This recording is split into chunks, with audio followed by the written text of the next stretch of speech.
Shalom, selamat malam Bapak Ibu Saudara-saudari yang dikasihi Tuhan. Renungan firman Tuhan Pendeta Dr. Erastus Sabdono bersama saya Z. Ferry. Malam hari ini berjudul Bukan untuk Mengubah Nasib di Bumi.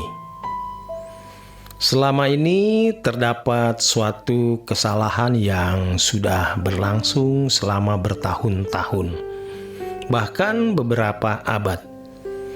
Pelayanan sering dimulai dari mengikuti pendidikan di seminari atau sekolah tinggi teologi, sehingga pelayanan yang berangkat dari kemampuan akademis atau apa yang diajarkan di seminari atau sekolah tinggi teologi kepada mahasiswanya, tidak sedikit mereka yang mengaku terpanggil melayani dan masuk pendidikan seminari atau sekolah tinggi teologi, bukan didasarkan pada panggilan pelayanan yang murni, melainkan hanya karena mencari tempat dalam kehidupan pencarian nafkah, atau untuk hidup dalam kewajaran seperti orang pada umumnya yang memiliki sebuah profesi.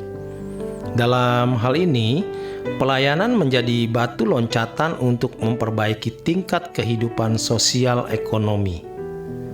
Harus diingat, selama seseorang masih terfokus oleh pemenuhan kebutuhan ekonomi, ia tidak akan pernah memiliki kehidupan yang normal di mata Allah. Seminari atau sekolah tinggi teologi sering dijadikan batu loncatan yang mudah atau sarana untuk memperoleh kehidupan yang lebih baik atau memperbaiki tingkat kehidupan sosial ekonomi. Orang-orang yang tinggal di pulau-pulau yang jauh, di kampung-kampung, di daerah terpencil, mustahil atau sangat sulit dapat mengubah nasib menjadi orang yang bisa melihat kota besar dan memiliki kehidupan yang lebih layak.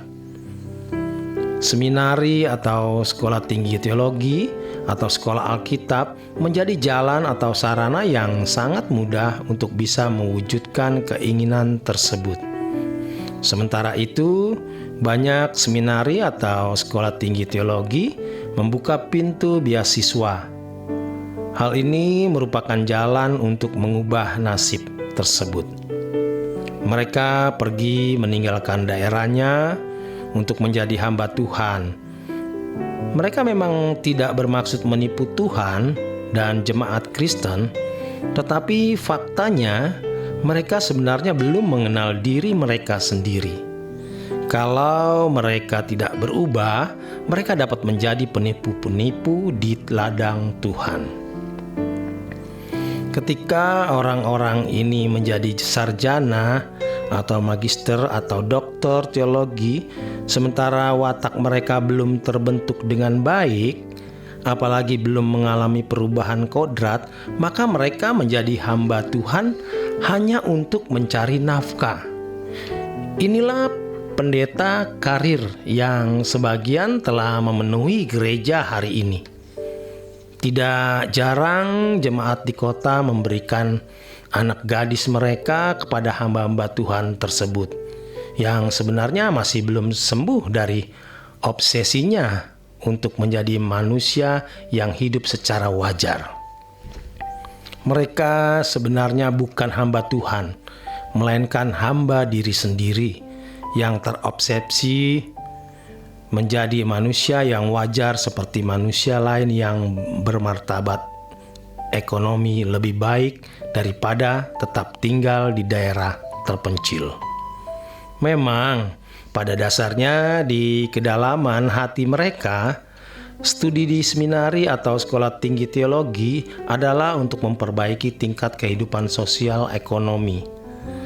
Tentu tidak salah kalau seseorang meninggalkan daerahnya dari pulau-pulau yang jauh, kampung-kampung atau daerah-daerah yang terpencil untuk masuk seminari atau sekolah tinggi teologi guna menjadi seorang pendeta.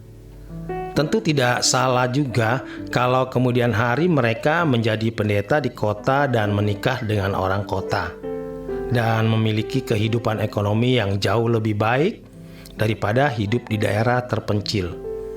Tetapi seharusnya mereka mengalami perubahan kodrat untuk dapat menjadi hamba Tuhan yang melayani dengan tujuan mengubah hidup jemaat sesuai dengan maksud keselamatan diberikan oleh Allah. Tetapi faktanya tidak mudah terjadi perubahan dalam diri mereka. Sebab selain obsesi tersembunyi di kedalaman hati mereka begitu kuat, juga seminari atau sekolah tinggi teologi tidak memberikan pendidikan yang memadai guna terjadinya proses konversi dari manusia yang berkodrat dosa ke manusia yang berkodrat ilahi. Pendidikan di sekolah teologi sering hanya mengisi pikiran dan ilmu dan teknik-teknik pelayanan, tetapi tidak menyediakan pendidikan guna perubahan kodrat. Setelah mereka menjadi pendeta, sebagian mereka masih menunjukkan adanya manusia lama yang sangat kental dengan DNA dari mana mereka berasal dan obsesi duniawinya. Mestinya setiap orang yang benar-benar mengalami perubahan kodrat akan memancarkan karakter ilahi yang memancar dari kehidupan Yesus. Sebenarnya tidak menjadi masalah dari suku, daerah, atau latar belakang apapun seorang pendeta itu berasal.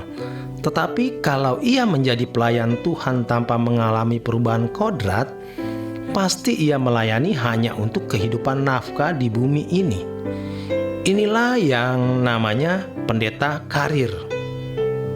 Betapa berbahayanya kalau mereka menjadi pemimpin jemaat, apalagi menjadi ketua sinode atau pengurus sinode. Akibatnya gereja dan jemaat tidak dibawa kepada kebenaran yang Allah kehendaki, sehingga keselamatan tidak dialami dan tidak dimiliki oleh jemaat. Tentu saja tulisan ini tidak bermaksud melukai siapapun. Tetapi kalau sekarang ada mahasiswa yang sedang belajar di seminari atau di sekolah tinggi teologi, seharusnya lebih dari sekedar mengikuti proses pendidikan dengan kurikulum tersaji, ia harus berjuang untuk mengalami perubahan kodrat. Bagi mereka yang sudah menjadi hamba Tuhan, kiranya disadarkan untuk menghargai panggilan, bahwa panggilan kita adalah melayani Tuhan. Melayani Tuhan bukan sekedar untuk mengubah nasib di bumi ini, baik nasib kita sendiri maupun nasib orang lain, melainkan untuk memindahkan hati di kerajaan surga. Demikian kebenaran firman Tuhan. Selamat malam, selamat beristirahat. Tuhan memberkati.